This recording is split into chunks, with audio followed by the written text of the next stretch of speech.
निष्पत्ति आम जहाँ प्रायतः 20 तारीख रु धाड़ी दर्शन प्रक्रिया आरंभ करियो बोली ऑलमोस्ट निष्पत्ति जहाँ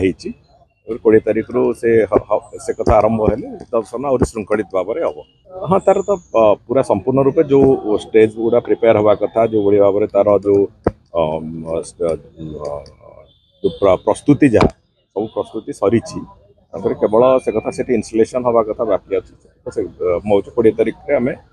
आरंभ करूँ जो भाई भाव में श्रृंखलित हवा कथा जो प्रक्रिया से श्रृंखलित हबार प्रक्रिया आरंभ हो। ट्रायल रन करेंगे ट्रायल रन ना सीधा सड़क भाव में से कथा प्रक्रिया आरंभ हम थे तो आरंभ हेले से चलो आते जेहेतु नुआ वर्ष थिला बोली आम 2-3 दिन गोटे ट्रायल रन करार था बर्तमान चलैबार किसी असुविधा ना आम से दृष्टिकोण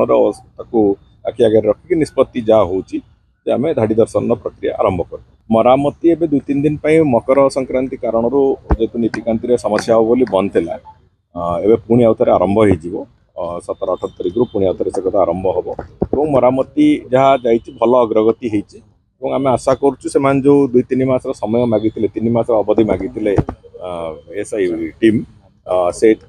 पूर्वर यथेष्ट पूर्वर से कम को सारे और परवर्ती कम आम जहाँ करा आम कर। हाँ, प्रायतः मार्च पूर्वर भी आम चेष्टा करते शीघ्र सर तुरंत समस्त अलंकार को आम से भितर को शिफ्ट करूँ रत्नभंडार भितर को सेफ कस्टडी रे रहिबो तापर गणति मनति संगे संगे आरंभ हो।